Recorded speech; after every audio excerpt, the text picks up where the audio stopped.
یہ تم نے کیا کیا؟ وہ حلق کے بل چیخی۔ اس کی چیخ کی آواز سن کر عاذر نے بے ساختہ اپنے کانوں میں انگلی دی تھی۔ پتہ نہیں یہ چیختی چنگھاڑتی ہوئی چڑیل یہاں پر کہاں سے ٹپک پڑی تھی۔ اس نے پلٹ کر دیکھا تو اس کی آنکھیں ایک لمحے کے لیے اپنی جگہ پر ٹھہر گئیں۔ سامنے ہی ایک لڑکی سفید کلر کے لباس میں کھڑی تھی۔ سفید دوپٹہ گلے میں ڈالے نائلہ نے بال کھلے چھوڑے ہوئے تھے۔ وہ اپنی دوست کے ساتھ مال میں مووی دیکھنے کے لیے آئی تھی۔ عاذر جو کہ اپنے لیے شیک لے رہا تھا، وہ اپنے ہی دھیان میں پیچھے کی طرف پلٹا۔ اس کا پاؤں نائلہ کے وائٹ شوز کے اوپر جا کر لگا تھا اور اس کے وائٹ شوز گندے ہو گئے تھے۔ یہ نائلہ نے اپنی دوست سے ادھار مانگے تھے اور اس کی دوست نے پہلی شرط یہی رکھی تھی کہ تم نے میرے سفید جوتوں کا خیال اپنے بچوں کی طرح رکھنا ہے۔ نائلہ نے اسے ہر طرح سے یقین دہانی کروانے کی کوشش کی تھی اور ابھی سامنے کھڑے اس شخص کی وجہ سے سارے معاملات خراب ہو گئے تھے۔ عاذر صاحب کے ستارے بھی آج کل گردش میں تھے۔ وہ سائڈ پر ہونے لگا تو اس کے پاؤں کو ٹھوکر لگی۔ ہاتھوں میں پکڑا ہوا شیک نائلہ کے اوپر جا کر گرا۔ اب شوز کے ساتھ ساتھ اس کے کپڑوں کا بھی ستیہ ناس ہو گیا تھا۔ قریب ہی عاذر کا دوست کھڑا تھا۔ اس نے فوراً ہی ان کی جانب اپنی پشت کر لی کیونکہ اسے نائلہ کے چہرے کے تاثرات سے اندازہ ہو گیا تھا کہ اب یہاں پر مہابھارت شروع ہونے والی ہے۔ عاذر نے ایک لمحے کے لیے اپنی آنکھیں مینچی اور اپنی زبان دانتوں میں دبا لی تھی۔ شوز پر ذرا سی مٹی لگنے کی وجہ سے وہ رونے کے لیے تیار ہو گئی تھی۔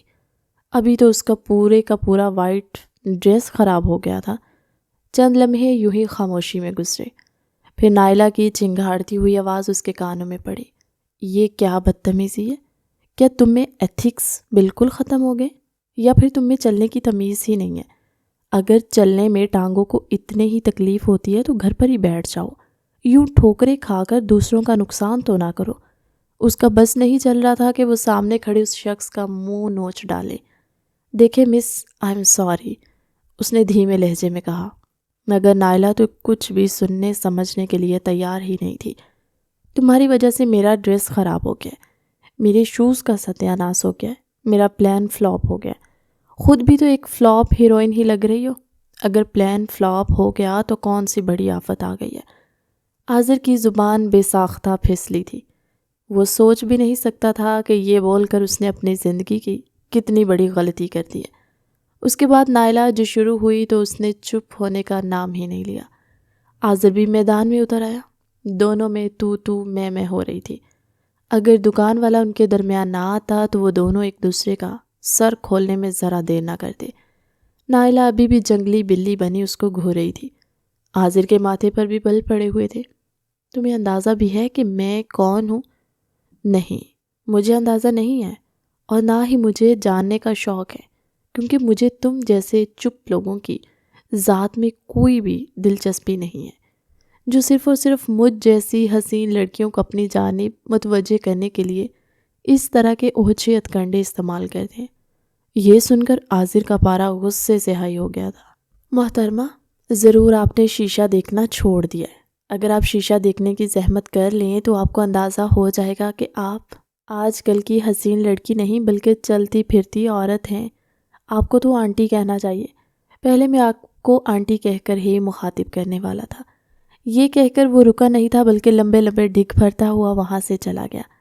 یار کیوں اس لڑکی سے بحث کر رہا تھا؟ سوری بول دیتا۔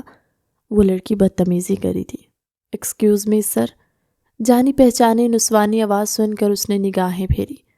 پیچھے ہی محترمہ کھڑی تھی۔ اس کو لگ رہا تھا کہ وہ اسے سوری بولنے کے لیے آئی ہے۔ اس کا سر فخر سے بلند ہو گیا تھا جبکہ اس کی گردن بھی تن گئی۔ اس نے اپنا سینہ بھی چوڑا کر لیا۔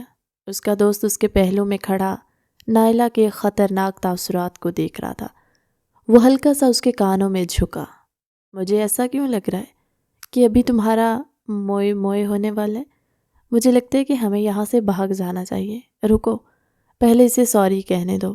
باقی کے الفاظ اس کے منہ میں ہی تھے۔ نائلہ نے ہاتھوں میں اٹھائی ہوئی چاکلیٹ آئس کریم اس کی شرٹ کے اوپر زور سے ماری۔ باقی کی جو تھوڑی سی آئس کریم بچ گئی وہ اس نے اس کے دوست کی شرٹ پر پھینک دی۔ ہاتھوں میں اٹھایا ہوا سلش اس نے محترم کے جوتوں پر ڈالا تھا۔ ابھی میرا بدلہ پورا ہو گیا اور ابھی میرے جلتے ہوئے دل کو ٹھنڈک بھی پہنچ گئی ہے۔ اب آپ یہاں سے جا سکتے ہیں۔ آپ کو کیا لگا تھا میں آپ کو سوری بولوں گی؟ وہ آنکھیں گھماتے ہوئے تیکھے لہجے میں بولی۔ عاذر کو بہت سہ لگ رہی تھی۔ آج سے پہلے اس کا کبھی بھی اس طرح کی لڑکی سے پالا نہیں پڑا تھا۔ اس کی زندگی میں جو بھی عورتیں آئی وہ کافی میچور تھی۔ یہ اس کی زندگی میں آنے والی پہلی عجیب و غریب عورت تھی۔ یہ کہہ کر نائلہ رکی نہیں تھی بلکہ تیزی سے چلتی ہوئی مووی روم کے اندر داخل ہوئی۔ اس کا پورا دن ہی خراب ہو گیا کیونکہ اب اسے اپنے ڈریس اور جوتوں کی ٹینشن ہو رہی تھی جو کہ اس نے اپنی دوست سے ادھار لیے تھے۔ تو وہ یہاں پر اپنی کولیگز کے ساتھ مووی دیکھنے کے لیے آئی تھی کیونکہ باس نے ان کو مفت میں ٹکٹ دیے تھے۔ کبھی کبھار ہی وہ ان پر اس طرح کی مہربانیاں کرتے تھے، اس لیے اس نے اپنی سہیلی سے کپڑے اور جوتے ادھار مانگ لیے۔ اس کے پاس تو اپنا کوئی خاص ڈریس نہیں تھا۔ پچھلے کئی سالوں سے اس نے کوئی اچھا سا جوڑا بنوایا بھی نہیں تھا۔ اس کے پیچھے بھی ایک کہانی تھی۔ جب وہ مووی دیکھ کر باہر نکلی تو اس کے کولیگز اپنے اپنے گھروں کو نکلنے لگے جبکہ وہ شاپنگ مال کے اندر ہی رکی ہوئی تھی۔ ایک کیفے میں جا کر وہ بیٹھ گئی اور اپنی سہیلی کا انتظار کرنے لگی۔ اس کی سہیلی نے اسے پرومس کیا تھا کہ وہ اسے لینے کے لیے آئے گی، مگر 1 گھنٹہ گزر گیا، ابھی تک اس کا کوئی نام و نشان نہیں تھا۔ باہر اندھیرا پھیلنے لگا۔ اس نے یہاں سے پہلے اپنی دوسری فرینڈز کے گھر جانا تھا کیونکہ وہ وہاں پر اپنا سامان چھوڑ کر آ گئی تھی، لیکن اب اسے اپنی دوست کے گھر جاتے ہوئے بھی ڈر لگ رہا تھا۔ اگر وہ اپنے کپڑوں اور جوتوں کا حال دیکھتی تو اس کی گردن دبا دیتی۔ اس نے ایڈوانس میں ہی اپنی دوست کو خبردار کر دیا تھا کہ وہ ہر طرح کے حالات کے لیے اپنے آپ کو ذہنی طور پر تیار کر لے۔ جب کافی دیر گزر گئی تو اس نے سوچا رکشہ کروا لیتی ہوں۔ اس کی سہیلی اس کا فون بھی نہیں اٹھا رہی تھی۔ وہ لفٹ کے اندر گنگناتی ہوئی داخل ہو گئی۔ عاذر جو کہ لفٹ کے کونے میں ٹیک لگا کر کھڑا تھا اسے دیکھ کر سیدھا ہو کر کھڑا ہو گیا۔ دل تو کر رہا تھا کہ پیچھے سے اس لڑکی کی گردن دبا ڈالے، مگر ہائے یہ مجبوری۔ محترمہ نے اپنا موبائل نکالا اور ایک وائس نوٹ ریکارڈ کرنا شروع کر دیا۔ یار قسم سے آج اتنے گھٹیا اور فضول انسان سے میرا پالا پڑا ہے، میں بتا نہیں سکتی۔ وہ تو چپکو قسم کا بندہ میرے پیچھے ہی پڑ گیا تھا۔ میں نے پیچھا چھڑوانے کے لیے اس کو دن میں تارے دکھا دیے۔ مجھے نہیں لگتا کہ وہ دوبارہ کسی لڑکی کو پریشان کرنے کی کوشش کرے گا۔ میڈم، اس طرح کے لوگوں پر آپ کو ہراسمنٹ کا کیس کرنا چاہیے کیونکہ اس طرح کے لوگ جیل کی سلاخوں کے پیچھے اچھے لگتے ہیں۔ جی سر، آپ بالکل ٹھیک۔ باقی کے الفاظ منہ میں ہی رہ گئے کیونکہ وہی لڑکا اس کے ساتھ لفٹ میں موجود تھا۔ اس نے مسکرانے کی کوشش کی مگر ٹھیک طرح سے مسکرا بھی نہیں سکی۔ اے میرے اللہ، آج میرے ستارے کیوں گردش میں ہیں۔ وہ دونوں لفٹ میں اکیلے تھے۔ اچانک یہ لفٹ زور زور سے جھٹکے کھانے لگی۔ وہ بہت زیادہ ڈر گئی تھی۔ اگلے پل جس لڑکے کی شان میں وہ گستاخی کر رہی تھی وہ اسی لڑکی کے گلے سے جا کر لگی ہوئی تھی۔ اس نے عاذر کی شرٹ کو مضبوطی سے اپنے ہاتھوں میں جکڑا ہوا تھا۔ اس کی آنکھوں سے باقاعدہ آنسو نکلنا شروع ہو گئے تھے۔ مجھے ایسی موت نہیں مرنا، پلیز پلیز مجھے بچا لو۔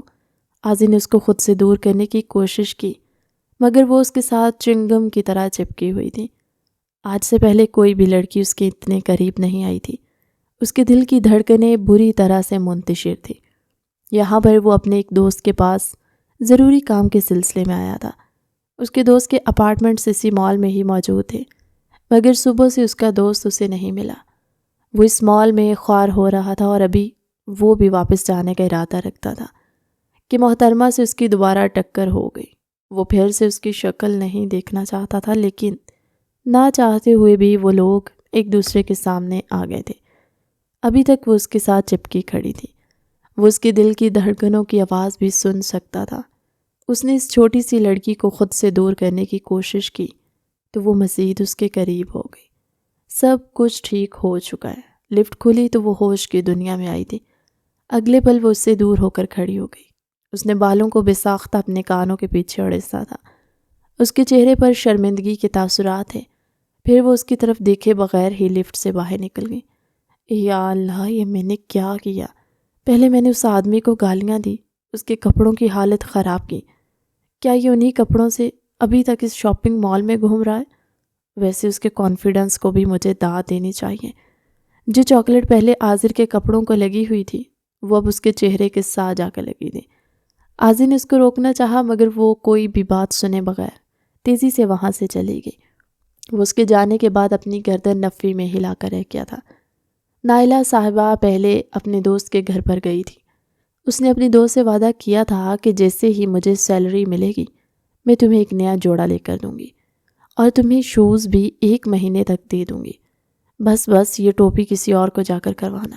مجھے تو جیسے پتہ ہی نہیں ہے نا، جیسے ہی تمہیں پیسے ملیں گے وہ سارے کے سارے پیسے تمہاری ماں کے خرچے میں نکل جائیں گے۔ یہ سن کر اس نے مضبوطی سے لبوں کو بھینچ لیا۔ دیکھو مجھے تم پر تھوڑا سا غصہ تھا لیکن اب وہ غصہ ختم ہو گیا، تو پلیز تم بھی ریلیکس ہو جاؤ۔ میں ڈرائیور کو کہتی ہوں کہ وہ تمہیں ڈراپ کر دیتا ہے، لیکن وہ حویلی میں نہیں ہے۔ یہ پیسے رکھ لو، دوسری ہی گلی میں تمہیں رکشہ مل جائے گا۔ نائلہ نے اپنی دوست سے پیسے لینے سے انکار کر دیا تھا۔ اس کی دوست کے پہلے ہی اس پر بہت سے احسانات تھے، اب وہ اسے 1 پھوٹی کوڑی بھی نہیں لینا چاہتی تھی۔ نوری، انہوں نے وہ پیسے زبردستی اس کے بیگ میں ڈال دیے۔ اگلے ہی لمحے وہ اس کے گلے لگ گئی تھی۔ تم کب واپس آؤ گی؟ نوری لندن اپنے بھائی سے ملنے کے لیے جا رہی تھی۔ ابھی تو کنفرم نہیں ہے، یہ بھی ہو سکتا ہے کہ میں ساری عمر کے لیے وہیں پر رک جاؤں۔ بس تم دعا کرنا جو بھی ہو میرے حق میں بہتر ہو۔ وہ ڈبڈباتی ہوئی آنکھوں سے اس کے گھر سے باہر نکلی۔ رکشہ اسے آسانی سے مل گیا تھا مگر اس نے منہ کھول کر 500 روپے بولا تھا۔ فی الحال اس کے پاس دوسرا کوئی آپشن نہیں تھا۔ وہ اسے 500 روپے دینے کے لیے راضی ہو گئی تھی، لیکن راستے میں اچانک یہ رکشہ کسی گاڑی کے ساتھ جا کر ٹکرایا۔ یہ دیکھ کر اس کے ماتھے پر بل پڑ گئے۔ بی بی جی، غضب ہو گیا، اب میں کیا کروں گا؟ تم فکر مت کرو، میں سب کچھ سنبھالوں گی۔ ان امیر لوگوں کو تو میں ابھی دیکھتی ہوں۔ وہ تن فن کرتی ہوئی رکشے سے نیچے اتری۔ سامنے ہی سوٹڈ بوٹڈ آدمی کھڑا تھا۔ انسان میں ذرا سی حیا ہونی چاہیے۔ اگر آپ کے پاس گاڑی ہے تو اس کا کیا مطلب ہے آپ دوسروں کی گاڑیوں کو ٹھوکتے پھریں گے؟ وہ نان سٹاپ شروع ہو گئی تھی۔ رکشے والے نے اس کو چپ کروانے کی کوشش کی مگر وہ اس کو خاموش کرواتے ہوئے بولی، میں بات کر رہی ہوں نا، تم جا کر رکشے کے اندر بیٹھو۔ آج اسے پہلے ہی بہت زیادہ غصہ تھا اور دوسرا اس ایکسیڈنٹ سے اس کا پارا ہائے ہو گیا تھا۔ شور کی آواز سن کر عاذر بھی گاڑی سے باہر آ گیا۔ وہ اپنے اسی دوست کے ساتھ تھا جس سے وہ اپارٹمنٹ لینے کا ارادہ رکھتا تھا۔ عاذر کو دیکھ کر اس کا غصہ پھر سے اود آیا تھا، لیکن پھر وہ لمحہ یاد آئے تو اس کا چہرہ یکدم ہی لال انگارا ہو گیا۔ ایک تو تم نان سٹاپ شروع ہو جاتی ہو، پہلے دیکھا کرو کہ غلطی کس کی ہے۔ عاذر نے دھیمے سے لہجے میں بات کرنے کی کوشش کی تھی۔ میں اچھی طرح سے جانتی ہوں کہ غلطی تم لوگوں کی ہے۔ تم امیر نہ جانے اپنے آپ کو کیا سمجھتے ہو۔ بی بی صاحبہ، غلطی ان کی نہیں ہے بلکہ ساری غلطی میری ہے۔ میں ہی غلط رکشہ ڈرائیو کر رہا تھا۔ یہ سن کر وہ یکدم ہی خاموش ہو گئی تھی۔ عاذر نے کچھ کہنے کی کوشش کی مگر حماد نے اس کے سینے پر ہاتھ رکھ کر اسے پیچھے کی طرف کھینچ لیا تھا۔ نائلہ اس کے دل کو بہت اچھی لگی تھی۔ وہ اس لڑکی کی طرف نہ چاہتے ہوئے بھی اٹریکٹ ہو گیا تھا، جبکہ عاذر اس کا رویہ دیکھ کر دنگ رہ گیا۔ تیری گاڑی ٹھوک دی ہے اس نے تو کیا ہو گیا، ریپیئر کروا لوں گا، اسے کچھ بول تو نہیں، اس کی ضرورت نہیں ہے۔ وہ دونوں گاڑی میں جا کر بیٹھ گئے تھے۔ قسم سے اتنی یہی عادت مجھے زہر لگتی ہے۔ خوبصورت لڑکیوں کو دیکھ کر فوراً ہی تیرا ایمان ڈگمگانے لگتا ہے، وہ دانت کچکچاتے ہوئے بولا۔ بعد میں عاذر نے جا کر حماد سے اپنے مسئلے کے بارے میں بات کی مگر حماد نے کندھے اچکا دیے۔ دیکھ یار، میں اس معاملے میں تیری کوئی بھی مدد نہیں کر سکتا، تو اچھی طریقے سے جانتا ہے اگر میں نے تیری مدد کی تو میں خود بڑھ جاؤں گا۔ یعنی تو اپنے دوست کو اپنے پاس جگہ بھی نہیں دے گا؟ عاذر نے بے یقینی سے اس کی آنکھوں میں دیکھتے ہوئے کہا، نہیں، میں تجھے اپنے پاس جگہ نہیں دوں گا۔ بے شک میں لاکھوں کے اپارٹمنٹ کا مالک ہوں، لیکن میں تیری کوئی مدد نہیں کر سکتا ہوں، اور وجہ تجھے معلوم ہے۔ چل اب تو جا اور کسی پوش علاقے میں جا کر اپنے لیے گھر دیکھ لے۔ رک، میں تجھے کچھ پیسے دوں؟ نہیں، اپنے پاس رکھ، تیری بڑی مہربانی۔ وہ یہ کہتا ہوا غصے سے حماد کے اپارٹمنٹ سے باہر نکل گیا تھا۔ تم سب لوگوں سے تو میں چن چن کر حساب لوں گا۔ اگر میں نے تم سب لوگوں کو تگنی کا ناچ نہ نچایا تو میرا نام عاذر نہیں۔ وہ اگلے کچھ دنوں میں اپنے لیے گھر ڈھونڈنے لگا تھا اور پھر بالآخر اسے گھر مل گیا۔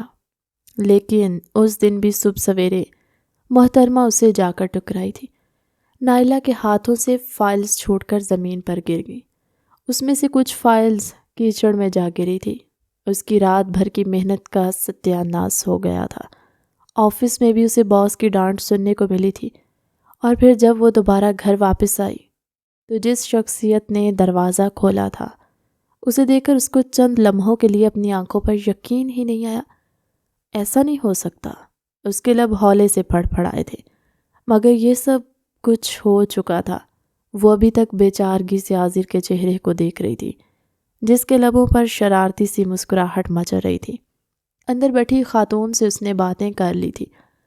ارم بیگم نے اس کو بتایا تھا کہ اس کی صرف ایک ہی بیٹی ہے، مگر وہ ہر وقت غصے میں رہتی ہے۔ حالات نے اسے ایسا بنا دیا ہے۔ نائلہ کو دیکھ کر اسے اتنا تو یقین ہو گیا تھا کہ یہ ارم بیگم کی وہی بیٹی ہے جو اس گھر کی مالکن ہے، اور اب وہ اس کو تنگ کر رہا تھا۔ میرے پاس کھلے پیسے نہیں ہیں، یہ کہہ کر عازر دروازہ بند کرنے ہی لگا کہ نائلہ نے اپنا پاؤں دروازے کے بیچ رکھ دیا۔ اس کا خون غصے سے کھولنے لگا تھا۔ بس نہیں چل رہا تھا کہ وہ سامنے کھڑے اس شخص کا منہ نوچ ڈالے جو اس کے گھر میں کھڑا ہو کر اسی کو آنکھیں دکھا رہا تھا۔ ہٹو سامنے سے۔ ارے کیا ہو گیا؟ تم تو پیچھے ہی پڑ گئی ہو۔ جب ایک بار کہہ دیا ہے کہ کھلے پیسے نہیں ہیں۔ اس کے باقی کے الفاظ منہ میں ہی رہ گئے تھے۔ نائلہ نے ایک جھٹکے سے دروازہ کھولا اور لمبے لمبے ڈگ بھرتی ہوئی صحن میں داخل ہو گئی۔ عازر بھی اس کے پیچھے ہی کھڑا تھا۔ اس نے اپنے بازو باندھے ہوئے تھے اور اطمینان سے نائلہ کے چہرے کو گھورا تھا۔ اماں، یہ گھٹیا انسان یہاں پر کیا کر رہا ہے؟ اس کو بولے ابھی اور اسی وقت اس گھر سے دفع ہو جائے۔ ارم بیگم نے ناگواری سے اس کو گھورا۔ تم ہوش میں تو ہو؟ یہ کس لہجے میں بات کر رہی ہو تم؟ یہ وہی کرایہ دار ہے جس کے بارے میں نے تمہیں بتایا تھا۔ ارم بیگم نے اس کا ہاتھ پکڑ کر اسے ایک جھٹکے سے اپنے پاس بٹھایا اور اس کے کانوں میں گھستے ہوئے رازدارانہ انداز میں بولی تھی۔ عازر بھی شعلہ بار نظروں سے اس لڑکی کے چہرے کو ہی دیکھ رہا تھا۔ اس سے غلطی یہ ہو گئی تھی کہ اس نے ایڈوانس میں 2 مہینوں کا کرایہ دے دیا تھا اور 1 سال کا ایگریمنٹ بھی سائن کر دیا تھا۔ ہمیشہ نائلہ اپنے پورشن کے لیے کرایہ دار ڈھونڈ کر لاتی تھی، لیکن اس بار وہ اپنے کام میں بہت زیادہ مصروف تھی۔ اس نے اپنی ماں کی ذمہ داری لگائی کہ وہ محلے کی کسی عورت سے پتہ کروائیں۔ اگر اس کو ذرا سا بھی اندازہ ہوتا کہ نتیجے کے طور پر یہ انسان اس کے گھر میں رہنے کے لیے آئے گا تو وہ اپنی امی جان کو کبھی بھی یہ کام نہ سونپتی۔ مگر اب کیا پچھتائے ہوت جب چڑیاں چگ گئی کھیت۔ وہ اس کی پشت کو گھور کر رہ گئی تھی، جو کہ اب تیزی سے سیڑھیاں چڑھتا ہوا اپنے پورشن کی طرف جا رہا تھا۔ اماں، کیا ضرورت تھی اس جیسے لوفر لفنگ انسان کو کرائے پر پورشن دینے کی، جب ہم لوگوں میں یہ بات پہلے سے ہی ڈیسائیڈڈ ہوتی تھی کہ ہم فیملی کو رکھیں گے۔ تمہیں یاد نہیں ہے پچھلی بار اس فیملی نے کیا حال کیا تھا؟ میری ساری الماریاں توڑ دی۔ تم خود ہی روز چیختی ہوئی کمرے سے باہر نکلتی تھی کہ ان کے بچے روز رات کو شور کرتے اور تمہیں سونے نہیں دیتے۔ اب تو تمہیں خوش ہونا چاہیے کہ اکیلا شریف بچہ آیا۔ شریف تو یہ مجھے کسی بھی اینگل سے نہیں لگتا، شکل سے ہی مجھے جواری اور چور لگتا ہے۔ اس نے دانت کچکچاتے ہوئے کہا۔ اسے بہت رونا بھی آ رہا تھا۔ پہلے ہی باس کے ہاتھوں اس کی اچھی خاصی عزت افزائی ہو گئی تھی، اور گھر میں آ کر وہ اس نمونے سے ٹکرا گئی۔ وہ کچن میں کھڑی اپنے لیے کھانا بنا رہی تھی جب اس نے دروازہ کھلنے کی آواز سنی۔ عازر صاحب گھر سے باہر جا رہے تھے۔ اللہ کرے یہ جائے اور کبھی بھی واپس نہ آئے۔ شرم کر جاؤ۔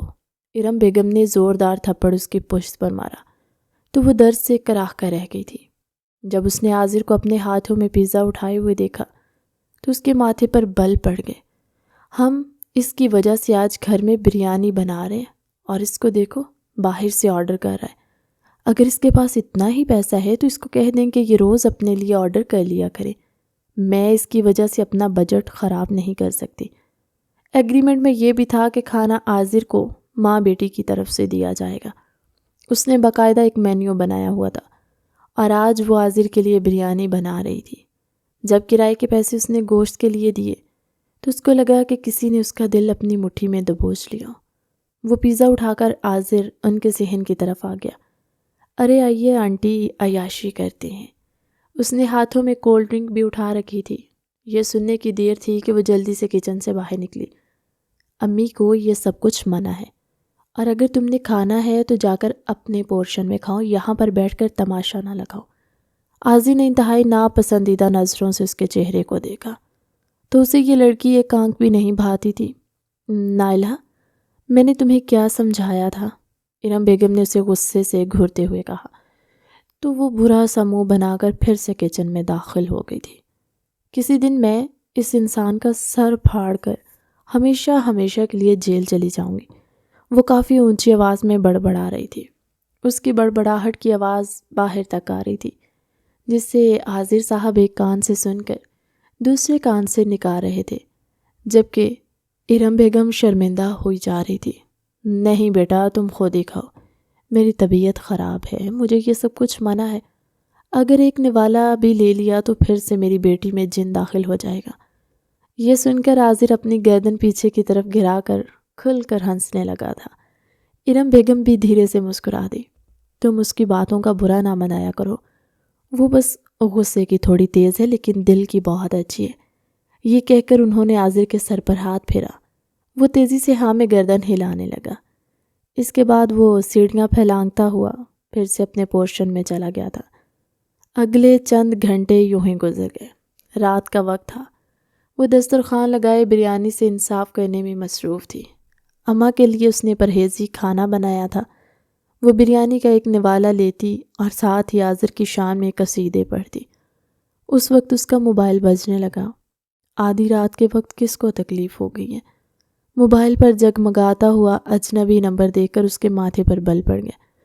کچھ سوچ کر اس نے کال اٹینڈ کی۔ دوسری طرف سے ناپسندیدہ آواز اس کے کانوں میں گونجی، ابھی تک میرے پاس میری بریانی نہیں پہنچی۔ یہ آواز وہ لاکھوں میں پہچان سکتی تھی۔ آذر صاحب اسے بریانی کی ڈیمانڈ کر رہے تھے۔ ابھی تھوڑی دیر پہلے ہی تو اس نے لارج سائز پیزا کھایا تھا۔ اسے لگا کہ آذر کی بھوک ختم ہو چکی ہے۔ مجھے ابھی اور اسی وقت بریانی لا کر دو۔ وہ اس پر حکم چلاتا ہوا کال کاٹ چکا تھا۔ اس نے ایک نظر اپنی ماں کو دیکھا۔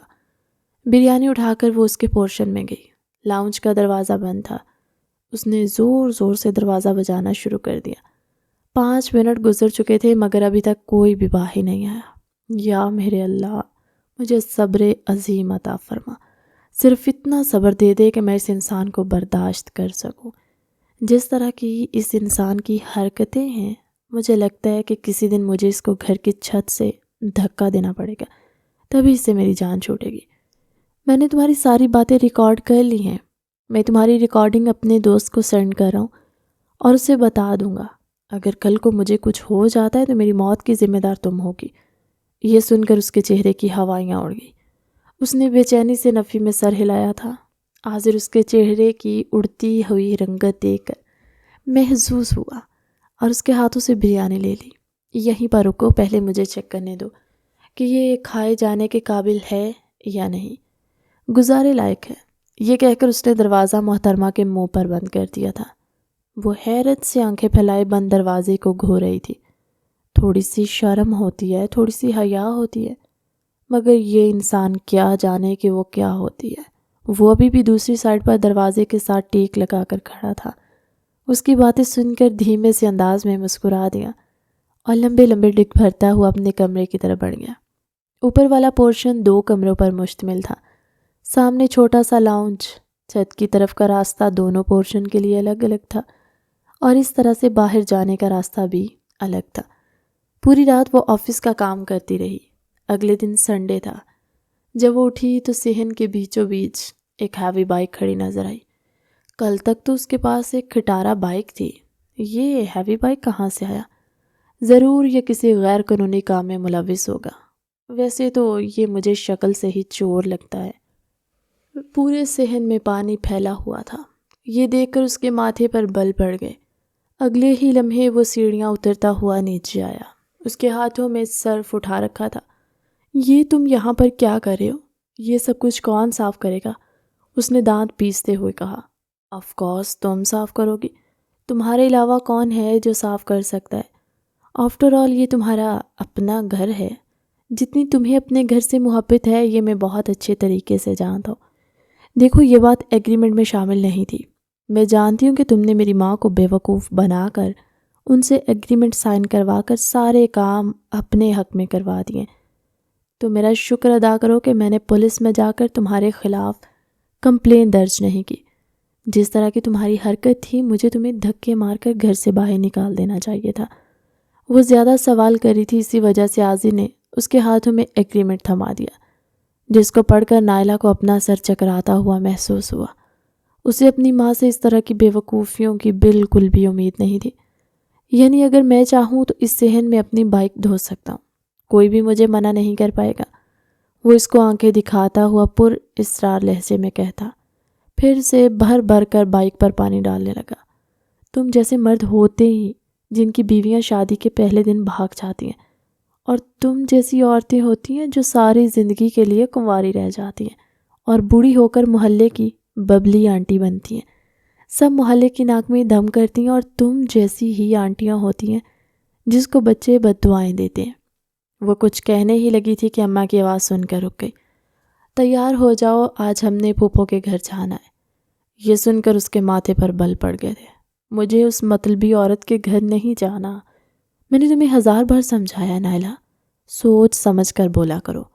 تمہاری اس لمبی زبان کی وجہ سے پہلے ہی میں اپنے خاندان سے بہت دور ہو گئی ہوں۔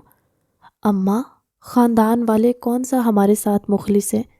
ان کے مطلبی چہرے تو میں نے اس وقت ہی دیکھ لیے تھے جب میرے بابا جان اس دنیا سے رخصت ہوئے تھے۔ اس کی آنکھوں میں آنسو آ گئے جسے اس نے فوراً ہی پی لیا تھا۔ وہ اس انسان کے سامنے اپنے آنسو نہیں بہانا چاہتی تھی، اور نہ ہی وہ اس کے سامنے اپنی فیملی کو ڈسکس کرنا چاہتی تھی۔ عاضر سنجیدگی سے اس کے چہرے کے ایک ایک نقش کو دیکھ رہا تھا۔ وہ لڑکی واقعی میں بہت حسین تھی۔ بڑی بڑی کالے رنگ کی آنکھیں، تیکھی ناک، پتلے ہونٹ۔ وہ کسی بھی شخص کا خواب ہو سکتی تھی، لیکن اپنی لمبی زبان کی وجہ سے وہ ہمیشہ اپنا نقصان کرتی۔ اس کی عمر 22 سال ہو چکی تھی، لیکن اپنی امی کی وجہ سے اس نے ابھی تک شادی نہیں کی تھی۔ اس کا کہنا تھا اگر کسی نے اسے شادی کرنی ہے تو اسے نائلہ کے ساتھ ساتھ اس کی ماں کا بھی خیال رکھنا ہوگا، جبکہ کوئی بھی شخص ایسا کرنے کے لیے راضی نہیں تھا۔ تم اس طرح سے مجھے کیا گھور گھور کر دیکھ رہے ہو؟ جلدی سے اپنی بائک دو، پھر میں نے یہاں کی صفائی کرنی ہے، اس نے بیزاریت سے عاضر کے چہرے کو دیکھتے ہوئے کہا۔ تو وہ جلدی سے ہوش کی دنیا میں آیا تھا۔ اس نے بے ساختہ اپنے بالوں میں ہاتھ پھیرا۔ یہ لڑکی تو پوری آفت ہے۔ وہ اپنا سر جھٹک کر رہ گیا۔ عاضر کو ایک بہت ہی ضروری کام کے سلسلے میں جانا تھا۔ وہ بائک دھو کر فریش ہونے کے لیے اوپر گیا تھا۔ جب وہ چابی وغیرہ اٹھا کر دوبارہ سے نیچے آیا تو سامنے کا منظر دیکھ کر اسے زمین اپنے قدموں کے نیچے سے سرکتی ہوئی محسوس ہوئی تھی۔ نہیں، ایسا نہیں ہو سکتا، وہ عورت میرے ساتھ ایسا نہیں کر سکتی۔ پر وہ عورت کچھ بھی کر سکتی ہے، وہ تو ایک سائیکو اور نفسیاتی کیس ہے۔ عاضر نے اپنے بال زور زور سے کھینچنا شروع کر دیا کیونکہ اس کی موٹر بائک کی دونوں ٹائر کی ہوا نکلی ہوئی تھی۔ وہ اس قدر برے طریقوں سے ہوا نکالی گئی تھی کہ عاضر کو ایک نیا نقصان نظر آ رہا تھا، کیونکہ اب اسے پورے کے پورے ٹائر چینج کروانے کی ضرورت تھی۔ لاؤنج کو تالا لگا ہوا تھا۔ نائلہ رکشے میں اپنی ماں کے پہلو میں بیٹھی دھیمے سے انداز میں مسکرا رہی تھی۔ اس کی ماں کی طبیعت پچھلے کچھ دنوں سے ٹھیک تھی۔ امی جان، مجھے آپ سے ایک سوال پوچھنا تھا۔ ہاں بولو۔ پہلے بھی ہمارے گھر میں ایک اکیلا لڑکا آیا تھا جس کو یہاں پر رہائش کی ضرورت تھی، مگر آپ نے سختی سے منع کر دیا اور دو ٹوک انداز میں کہا تھا کہ میں کسی اکیلے اور چھڑے چھانٹ لڑکے کو اوپر والا پورشن کرائے پر نہیں دوں گی، تو پھر یہ آپ نے اس نکمے انسان کو کیوں دے دیا؟ یہ سن کر ارم بیگم ایک لمحے کے لیے گڑبڑا گئی تھی، پھر خود کو کمپوز کرتے ہوئے ٹھوس لہجے میں بولی، یہ بچہ مجھے اچھا لگا اور اس کا ریفرنس بھی اچھا ہے، سلجھے ہوئے خاندان سے تعلق رکھتا ہے، ویسے بھی یہاں پر جاب ڈھونڈنے کے لیے آیا ہے۔ جیسے اس کی جاب لگ جائے گی یہ اپنے پیرنٹس کو یہاں پر بلا لے گا۔ اس نے مجھے کہا ہے کہ یہ اگلے 1 سال تک اپنے پیرنٹس کے ساتھ ہمارے اوپر والے پورشن میں ہی رہے گا، اور 2 مہینوں کے بعد یہ کرایہ بھی زیادہ دے گا۔ ویسے یہ اتنا ہی امیر ہے تو جا کر اپنا فلیٹ کیوں نہیں لے لیتا؟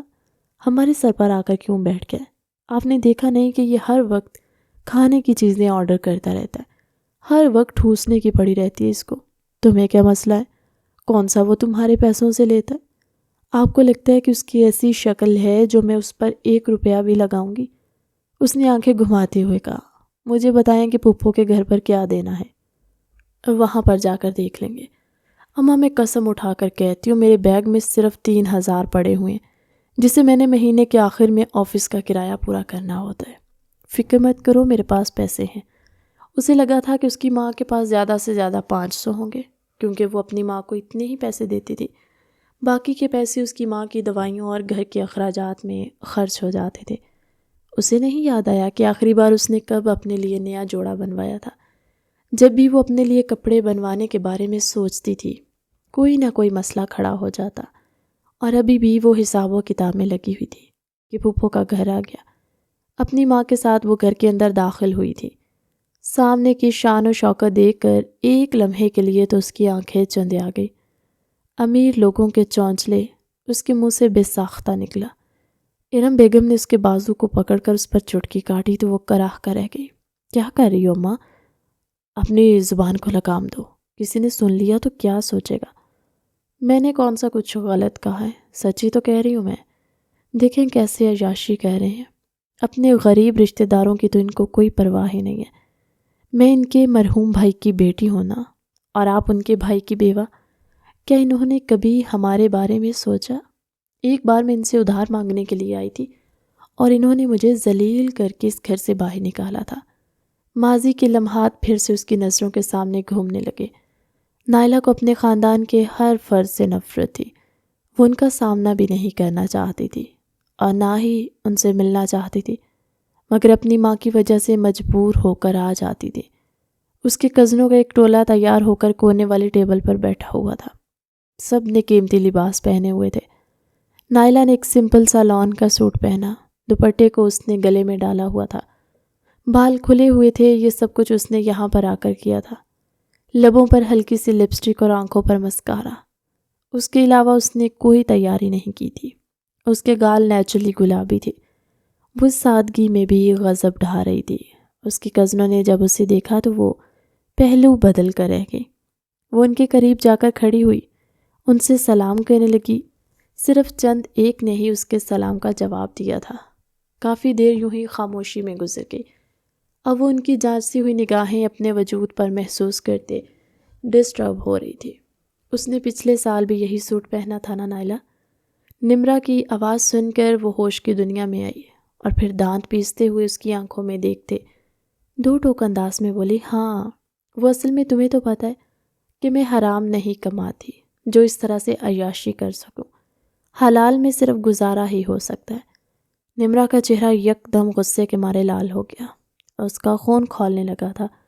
وہ تن فن کرتی ہوئی وہاں سے اٹھ کر چلی گئی، جبکہ وہ اس کی پشت کو گھور کر رہ گئی تھی۔ آئی بڑی مجھے نیچا دکھانے والی۔ اگلے چند لمحوں میں وہاں پر فساد کھڑا ہو گیا تھا۔ پھوپھو نے اس کو آڑے ہاتھوں لیا۔ وہ ان کی باتیں ایک کان سے سن کر دوسرے کان سے نکال رہی تھی۔ کون سا میں نے کچھ غلط کہا ہے؟ جب وہ بولی تو پھر سے اس نے تیکھے لہجے میں بات کی۔ ارم بیگم نے اس کا بازو مضبوطی سے پکڑا اور اس کی آنکھوں میں دیکھتے ہوئے محنت بھرے لہجے میں بولی تھی کہ خدا کا واسطہ ہے چپ کر جاؤ، کیوں یہاں پر میرا تماشا بنا رہی ہو؟ جو تماشا وہ لوگ آپ کی بیٹی کا بناتے ہیں، آپ کو وہ خیال نہیں امی جان؟ وہ ٹوٹے ہوئے لہجے میں بولی۔ اس کے لیے اپنے آنسوؤں پر کنٹرول رکھنا مشکل تھا۔ ارم بیگم نے اس کا ہاتھ پکڑا اور تیز تیز قدم اٹھاتی ہوئی اس ہال سے باہر نکل گئی تھی، جس میں داخل ہوتے وقت بھی کسی نے ان کو نہیں پوچھا تھا اور واپس جاتے وقت بھی کسی نے ان کو روکنے کی زحمت نہیں کی تھی۔ دوسری طرف محترمہ کی آنکھوں میں مسلسل آنسو بہہ رہے تھے۔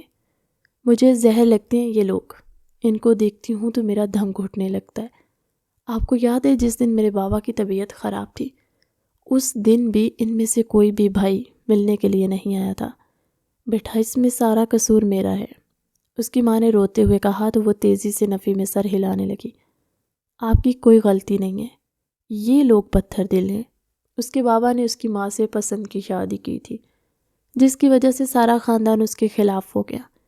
دراصل اس کی پھوپھو اس کے بابا سے اپنے دوست کی شادی کروانا چاہتی تھی۔ جب اس کے بابا نے انکار کیا تو پھوپھو بھی اس کی ماں کے خلاف ہو گئی۔ شادی کے چند سال تو خوشی سے گزرے تھے۔ اس کے بعد اس کے بابا بیمار رہنے لگے۔ جب وہ 17 سال کی ہوئی تو اس کے بابا وفات پا گئے۔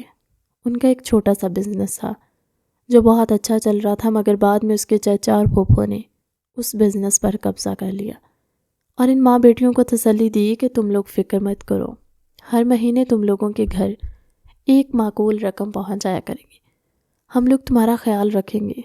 اس نے تب بھی اپنی ماں کو روکا تھا، مگر ارم بیگم نے معصومیت کی ساری حدیں توڑتے ہوئے سب کچھ ان کے حوالے کر دیا، اور پھر بعد میں وہی ہوا جو وہ لوگ آج تک بھگتتے آ رہے تھے۔ 2 مہینوں تک تو انہوں نے راشن کے پیسے بھیجے، مگر وہ بھی اتنے زیادہ نہیں تھے، بس گزارا ہی ہو پا رہا تھا۔ 2 مہینوں کے بعد انہوں نے کہہ دیا کہ بزنس ڈوب گیا ہے، اب ہم آپ لوگوں کو مزید 1 روپیہ بھی نہیں دے سکتے۔ یہ سن کر نائلہ کو بہت تکلیف پہنچی تھی، لیکن خدا کا شکر تھا کہ ان کے پاس ان کا گھر تھا جو 2 پورشن پر مشتمل تھا۔ نائلہ نے اوپر والا پورشن کرائے پر چڑھا دیا، وہ خود بچوں کو ٹیوشن بھی پڑھاتی تھی۔ FSC کے بعد اس نے کال سینٹر میں جاب شروع کر دی۔ اس کے دن کی ڈیوٹی ہوتی، اس کو پڑھنے کا بہت شوق تھا، مگر ان معاملوں میں اس کی پڑھائی بھی ادھوری رہ گئی۔ اب اس کا صرف گزارا ہی ہو پا رہا تھا۔ اگر اس کی کبھی زیادہ سیلری ہوتی تب بھی پیسے ماں کی دوائیوں میں خرچ ہو جاتے۔ اپنے لیے وہ کچھ بھی نہیں بنا پائی تھی، اور نہ ہی اسے شوق تھا۔ وہ چاہتی تھی اس کی ماں صحت یاب ہو جائے۔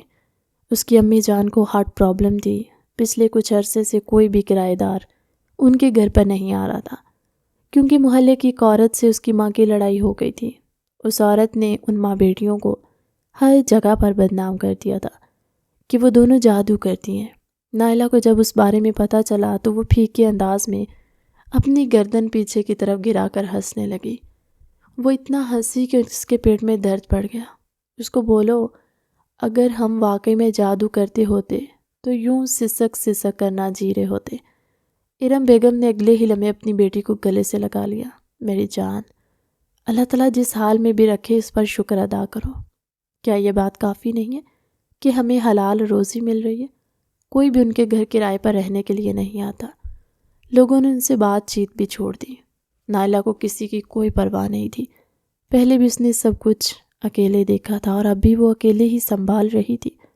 جب آصر اس گھر میں رہنے کے لیے آیا تو ارم بیگم نے فوراً ہی اجازت دے دی تھی، کیونکہ ان کے گھر کے حالات کافی تنگ ہو گئے تھے۔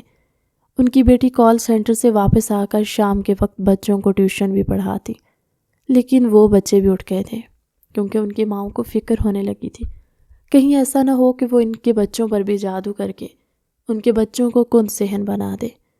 جب وہ یہ باتیں سنتی تو بس ہنس دیتی، یا پھر کبھی کبھار دل بہت زیادہ تکلیف میں ہوتا تو پھوٹ پھوٹ کر رونا شروع کر دیتی، لیکن اس نے کبھی بھی اپنی ماں کے سامنے آنسو نہیں بہائے تھے۔ اس دن بھی جب وہ گھر واپس آئی تھی، پہلے تو پورا دن وہ کمرے میں ہی بند رہی۔ عازر جب گھر کے اندر داخل ہوا تو گہری خاموشی نے اس کا استقبال کیا۔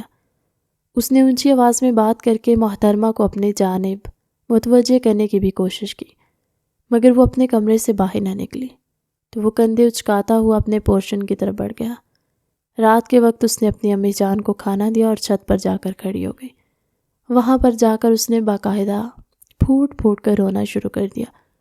اس کے وہم و گمان میں بھی نہیں تھا کہ عازر پہلے سے ہی وہاں پر ٹھہرا ہوا ہے۔ اللہ جی، کیوں ہوتا ہے ہمیشہ میرے ساتھ ایسا؟ یہ کہہ کر وہ بری طرح سے سسکنے لگی۔ عازر اس کے رونے کی آواز سن کر ایک لمحے کے لیے ٹھٹک گیا۔ اسے تو لگتا تھا یہ لڑکی دوسروں کو رلاتی ہے۔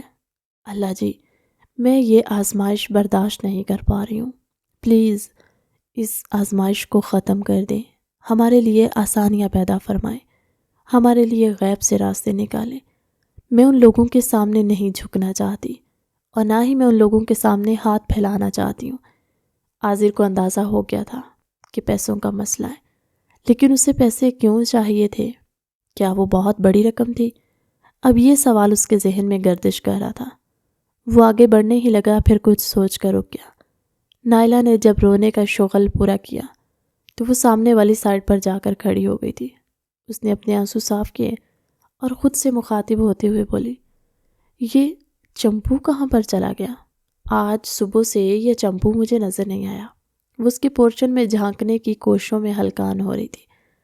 عازر نے جب اپنے لیے چمپو کا لقب سنا تو اس کے تن بدن میں آگ لگی۔ وہ تو اس لڑکی کی مدد کے لیے تیار ہو گیا تھا، مگر اپنے لیے اس طرح کے الفاظ سن کر اس کا پارا ہائی ہو گیا۔ میں بھی سوچ رہا تھا کہ صبح سے مجھے چنکی ڈال نظر نہیں آئی۔ اپنے انتہائی قریب سے آواز سن کر وہ خوف سے اپنی جگہ پر اچھل پڑی۔ اس نے اپنے دل پر ہاتھ رکھ دیا تھا۔ تم نے تو مجھے ڈرا ہی دیا، یہ کیا طریقہ ہے؟ اس کی سانس ابھی تک ہموار نہیں ہو رہی تھی۔ عاذر گہری نظروں سے اس کے چہرے کے تاثرات کو دیکھ رہا تھا۔ آنکھیں رونے کی وجہ سے لال تھیں، مزید نشیلی لگ رہی تھی، جبکہ ہونٹ بھی ہولے ہولے کپ کپا رہے تھے۔ ڈرنا تو مجھے چاہیے، تم جیسی چڑیل جو سامنے کھڑی ہے یہاں پر کیا کر رہی ہو؟ آپ کے علم میں اضافے کے لیے میں آپ کو عرض کرتی چلوں کہ یہ چھت ہم دونوں کا ہے، ہم دونوں ہی یہاں پر آ سکتے ہیں۔ اوہ، میں بھول گیا تھا، اس نے اپنے بالوں میں ہاتھ پھیرتے ہوئے کہا۔ تم یہاں پر کب آئے ہو؟ اس نے پھر سے کپ کپاتے ہوئے لہجے میں سوال کیا۔ رونے کی وجہ سے اس کا گلا بھی بیٹھ گیا تھا۔ کہیں ایسا تو نہیں اس نے مجھے روتے ہوئے دیکھ لیا؟ یہ خیال آتے ہی نائلہ نے خوف سے اپنی آنکھیں میچ لی۔ نہیں، ایسا نہیں ہو سکتا۔ اگر یہ مجھے روتے ہوئے دیکھتا تو یہ ضرور مجھے چپ کرواتا۔ بندے میں تھوڑی بہت انسانیت بھی تو ہوتی ہے، لیکن کیا پتا اس میں انسانیت ہی نہ ہو۔ میں ابھی 2 منٹ پہلے یہاں پر آیا ہوں، جب تم یہاں پر کھڑی تھی اور تمہارے بال چڑیلوں کی طرح ہوا میں اڑے تھے، وہ سرسری انداز میں کہتا ہوا اپنے موبائل کی طرف متوجہ ہو گیا۔ نائلہ نے اس کے موبائل پر جھانکنے کی کوشش کی۔ سامنے ہی سیکٹری کا نمبر جگمگا رہا تھا۔ یہ تمہارا سیکٹری ہے کیا؟ اس کے کہنے پر عاذر نے جلدی سے اپنے موبائل کی سکرین آف کی تھی۔ کیا تمہیں کسی نے تمیز نہیں سکھائی کہ دوسرے کے موبائل میں اس طرح سے نہیں جھانکتے، دوسروں کی پرائیویسی کا خیال رکھتے ہیں؟ وہ آنکھیں گھماتے ہوئے سیڑھیاں اترتے ہوئے اپنے پورشن میں چلی گئی تھی، جبکہ وہ اس لڑکی کی پشت کو گھور کر رہ گیا تھا۔ اس کا کچھ بھی نہیں ہو سکتا۔ اگلے دن ارم بیگم کی طبیعت پھر سے خراب ہو گئی تھی۔ وہ عاذر کی مدد سے اپنی امی کو ہاسپٹل لے کر گئی۔ دوائیوں کا سارا خرچہ عاذر نے ہی اٹھایا تھا۔ بعد میں اس نے عاذر کو پیسے دینے کی کوشش کی تو اس نے منع کر دیا۔ یہ میری بھی ماں ہے، زیادہ فری ہونے کی ضرورت نہیں ہے، یہ صرف میری ماں ہے، یہ پیسے خاموشی سے پکڑ لو، میرا دماغ خراب مت کرو۔ اس کے ماتھے پر بل پڑ گئے، وہ کسی کا بھی احسان نہیں لیتی تھی۔ عاذر نے جب اسے غصے میں دیکھا تو خاموشی سے اس کے ہاتھوں سے پیسے پکڑ لیے تھے۔ یعنی یہ لڑکی بہت خوددار تھی، یہ سوچ کر اس کے لب بخود کھل اٹھے تھے۔ اسے ایسی لڑکیاں پسند تھی، صرف ایک خوبی جو اسے پسند تھی وہ نائلہ صاحبہ میں موجود تھی، ورنہ وہ تو ایسی عورت تھی جسے انسان کا پناہ مانگنے کا دل چاہتا۔ اگلے چند دن یوں ہی خاموشی میں گزر گئے۔ ان دونوں کا بہت کم ہی سامنا ہوتا۔ نائلہ بھی اپنے کام میں مصروف ہو گئی تھی۔ ایک دن اس کے خاندان میں فوتگی ہو گئی۔ ارم بیگم ضد کر کے اس فوتگی پر چلی گئی، حالانکہ اس نے امی کو منع بھی کیا تھا کہ آپ کی طبیعت ابھی ٹھیک طرح سے سنبھلی نہیں ہے، مگر ارم بیگم نے اس کی کوئی بات نہ سنی۔ اس وقت وہ آفس میں بیٹھی ہوئی تھی۔ گھر واپس آئی تو گہری خاموشی نے اس کا استقبال کیا۔ جس تخت پر ارم بیگم روز بیٹھ کر اس کا انتظار کرتی تھی، آج وہ تخت بھی خالی تھا۔ اس کے سر پر عجیب سی بیزاریت سوار تھی۔ رات کے وقت اس نے کھانا بنایا اور عاذر کو خاموشی سے دے کر واپس آ گئی۔ عاذر نے اس کے ساتھ چھیڑخانی کی تھی مگر اس نے کوئی بھی جواب نہ دیا۔ اسے شدت سے اپنے بابا کی یاد آ رہی تھی۔ وہ سوچ رہی تھی اگر اس کے بابا زندہ ہوتے تو اس کی زندگی کتنی مختلف ہوتی۔ وہ انہی سوچوں میں مگن تھی جب اس کو محسوس ہوا جیسے کوئی دیوار پھیلان کر گھر کے اندر داخل ہوا۔ پہلے تو اس نے اسے اپنا وہم سمجھا، لیکن جب اسے باہر سے باتیں کرنے کی آواز سنائی دی تو اس کا دل زور زور سے دھڑکنے لگا۔ اگلے چند لمحوں میں وہ چور گھر کے اندرونی حصے میں داخل ہو گئے تھے اور اس کے کمرے کے لاک کو کھولنے کی کوشش کرنے لگے۔ وہ آج گھر پر اکیلی ہے۔ وہ جو کوئی بھی تھے انہیں اس بارے میں پہلے ہی پتا تھا کہ وہ آج اکیلی ہے۔ میں جا کر اس کو سنبھالتا ہوں، تم باقی کمروں کی تلاشی لو، جو کچھ ملتا ہے اٹھا لو۔ مجھے تو نہیں لگتا ان غریب عورتوں کے پاس زیادہ کچھ ہوگا، مگر ہو سکتا ہے کہ اس بڑھیا نے اپنی بیٹی کے جہیز کے لیے کچھ بچا کر رکھا۔ ایک آدمی کے خباثت برے انداز میں بولنے کے الفاظ اس کے کانوں میں پڑے۔ اس کے کمرے کا دروازہ زور سے کھلا تھا۔ نقاب پوش مضبوط قدم اٹھاتا ہوا اس کے پاس آیا۔ وہ تیزی سے پیچھے کی طرف کھسکی تھی۔ اس کی آنکھیں آنسوؤں سے بھر گئی۔ اس کا وجود بھی لرزنے لگا۔ وہ چیخنا چلانا چاہتی تھی مگر آواز جیسے گلے میں ہی پھنس گئی۔ ارے میری ضدی بلبل، خباثت بھرے لہجے میں کہتا ہوا وہ اس کے پاس چلا گیا۔ نائلہ نے گلدان اٹھا کر اس کے سر پر مارنے کی کوشش کی مگر وہ اس کے ہاتھوں سے گلدان چھین کر زور سے زمین پر پھینک کر توڑ چکا تھا۔ اگلے ہی لمحے وہ نائلہ کے لبوں پر اپنے ہاتھ جما چکا تھا۔ نائلہ اس کی گرفت میں کسی بن پانی کی مچھلی کی طرح تڑپ رہی تھی اور اسے شدت سے اپنی غلطی کا احساس ہو رہا تھا کہ اسے ایک دم سے پینک نہیں کرنا چاہیے تھا۔ اگر وہ پہلے ہی چیخنا چلانا شروع کر دیتی تو ہو سکتا کہ کوئی اس کی مدد کے لیے پہنچ جاتا، مگر وہ تو اتنی ڈر گئی تھی کہ آواز نے اس کا ساتھ چھوڑ دیا۔ لیکن اب اس کی گھٹی گھٹی چیخوں کا کوئی فائدہ نہیں تھا۔ وہ نکاح پوش اس سے پہلے اس کی معصومیت کو رون ڈالتا۔ کسی نے اس کا بازو پکڑ کر اسے پیچھے کی طرف ہٹایا۔ وہ عازر تھا جس کا چہرہ غصے سے لال انگارا ہو گیا۔ باہر موجود چوروں کو تو وہ دھول چٹا چکا تھا اور اب اندر موجود اس گھٹیا شخص کی باری تھی جس نے اس کے گھر کی عزت پر ہاتھ ڈالنے کی کوشش کی تھی۔ وہ اس کے چہرے پر مسلسل مکوں کی بارش کر رہا تھا۔ اگر وہ اس کو نہ چھڑواتی تو عازر کا کوئی بھروسہ نہیں تھا، وہ اس شخص کو جان سے مار دیتا۔ وہ عازر کے سینے سے لگی پھوٹ پھوٹ کر رو رہی تھی۔ عازر پیار سے اس کی کمر کو سہلا رہا تھا۔ فکر مت کرو، سب کچھ ٹھیک ہے، میں تمہارے ساتھ ہوں۔ وہ اس کے گلے لگی ہوئی تھی۔ شور اور پولیس کو دیکھ کر پورا محلہ وہاں پر جمع ہو گیا۔ عورتیں کمرے کے اندر داخل ہوئیں تو انہوں نے اسے ایک اجنبی مرد کے گلے لگے ہوئے دیکھا۔ ان عورتوں نے اپنے لبوں پر ہاتھ رکھ دیے۔ ان حالات میں بھی وہ اس کے کردار کشی کرنا نہیں بھولی تھی۔ کیا یہ دونوں اس گھر میں اکیلے تھے؟ ایک عورت کی آواز سن کر وہ ہوش کی دنیا میں آئی اور تیزی سے عازر سے دور ہٹی۔ اس طرح کے حالات میں بھی وہ عورتیں اس کی کردار کشی کر رہی تھی۔ تماشا ختم ہو گیا ہے، اب آپ یہاں سے جا سکتے ہیں۔ کیا تم اس کے گھر میں آنے والے نئے کرایہ دار ہو بیٹا؟ جی، اس نے ٹھنڈے لہجے میں بولا اور ان لوگوں کو گھر سے باہر نکالنے لگا۔ جب وہ واپس آیا تو نائلہ اپنے کمرے کا دروازہ بند کر چکی تھی۔ وہ دروازے کے ساتھ ٹیک لگا کر بیٹھی پھوٹ پھوٹ کر رو رہی تھی۔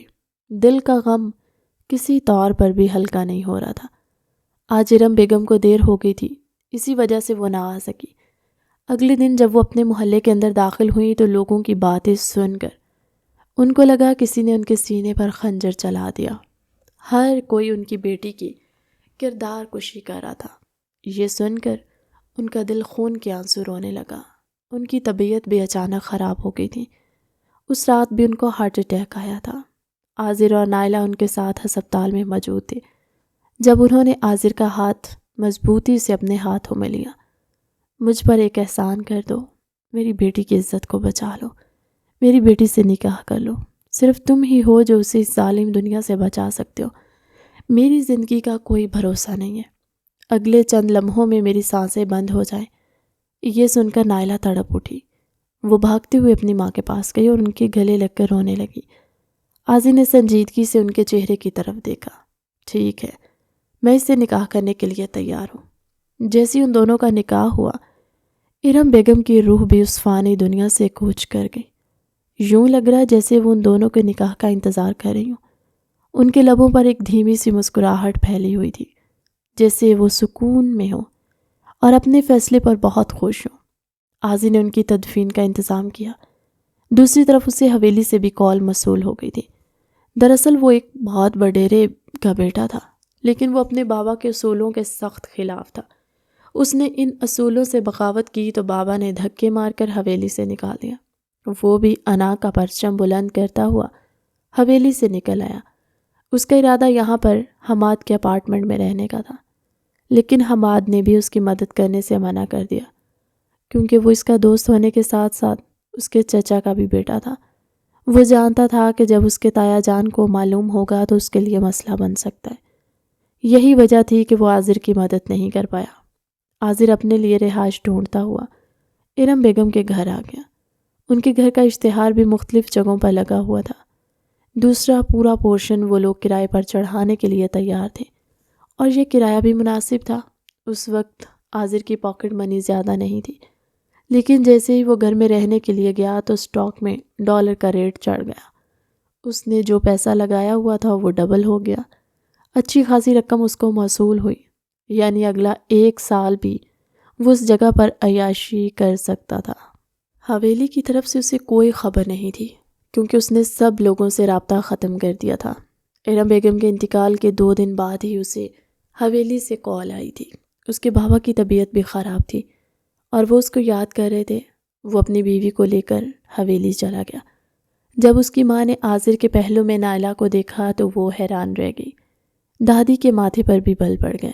یہ لڑکی کون ہے؟ یہ لڑکی میری بیوی ہے اور اب سے یہ اسی حویلی میں رہے گی۔ اس کو وہی عزت محبت ملنی چاہیے جو یہاں کی بہوؤں کو ملتی ہے۔ عاذر نے سنجیدگی سے ان سب لوگوں کو باور کروایا تھا کہ وہ اس کی عورت ہے اور وہ اس کے معاملے میں کسی بھی قسم کی گستاخی برداشت نہیں کرے گا۔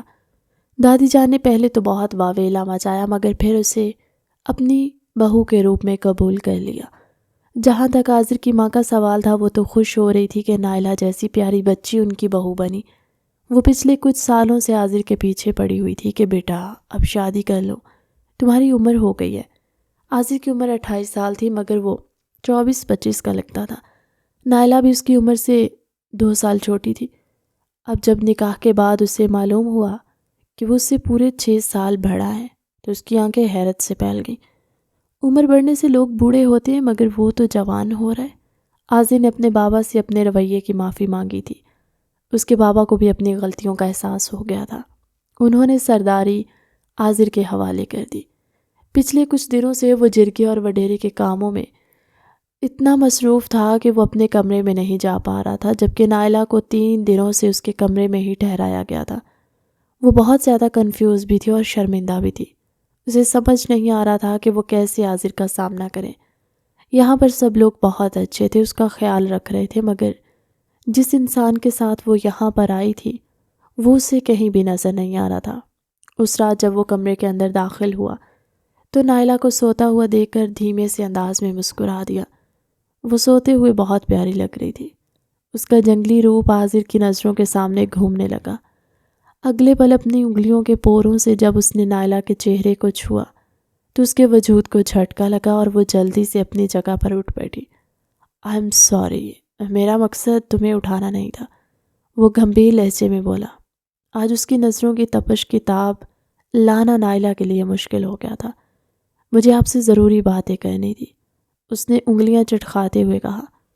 مجھے بھی تم سے بہت سی ضروری باتیں کرنی ہیں، پہلے تم کہو۔ میں جانتی ہوں کہ میں زبردستی آپ کی زندگی میں شامل ہو گئی ہوں، اور میں یہ بھی جانتی ہوں کہ عاذر نے اس کے لبوں پر انگلی رکھ کر اسے خاموش رہنے کا اشارہ کیا۔ وہ بات کرتے کرتے چپ ہو گئی۔ تم زبردستی میری زندگی میں شامل نہیں کی گئی بلکہ تم میری مرضی سے میری زندگی میں داخل ہوئی ہو۔ تم سے شادی کرنے کا فیصلہ میرا اپنا تھا۔ میں کوئی چھوٹا بچہ نہیں ہوں جس پر کوئی بھی اپنی مرضی مسلط کر سکتا ہے۔ ہاں، میں تمہاری امی کا بہت ان کی عزت کرتا تھا۔ جو کچھ انہوں نے کہا وہ میں خود ان سے کہنا چاہتا تھا، لیکن تم تو مجھ سے نفرت۔ تمہیں کس نے کہا کہ میں تم سے نفرت کرتا تھا؟ تو پھر تم مجھے پریشان کیوں کرتے تھے، مجھے تنگ کیوں کرتے تھے؟ کیونکہ یہ سب کچھ کر کے مجھے مزہ آتا تھا۔ جب تم اپنا چہرہ پھلا لیتی تھی تو تم مجھے اپنے دل کے بے حد قریب لگتی تھی۔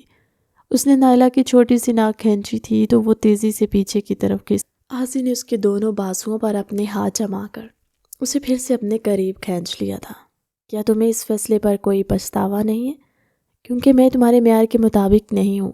تم تو ایک بہت بڑے سردار، تم بھی تو میری سردارنی ہو، وہ اس کے گالوں پر بوسہ دیتے ہوئے بولا تو وہ اپنی پلکیں جھکانے پر مجبور ہو گئی تھی۔ اس کے بعد عاذر نے اسے ساری کہانی سنائی کہ وہ کس وجہ سے اس کے گھر تک پہنچا، لیکن اب وہ اپنے رب کا لاکھ لاکھ شکر ادا کر رہا تھا۔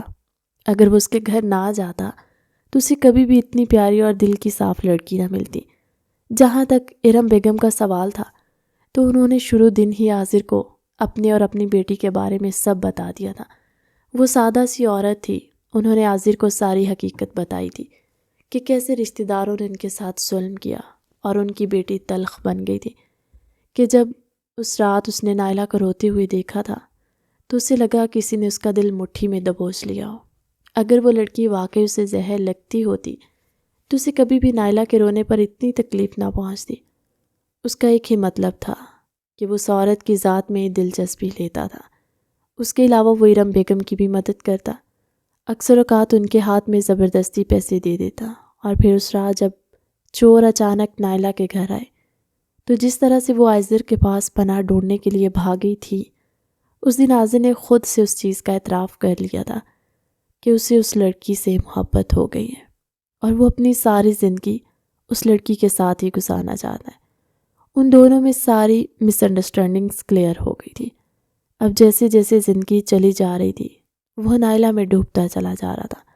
اس کو یقین تھا کہ ایک بہت ہی خوبصورت زندگی ان دونوں کی منتظر ہے۔ کہانی کیسی لگی کمنٹ سیکشن میں اپنی قیمتی رائے کا اظہار ضرور کیجیے گا۔ ملتے ہیں نئی کہانی کے ساتھ اگلی ویڈیو میں، تب تک کے لیے اللہ حافظ۔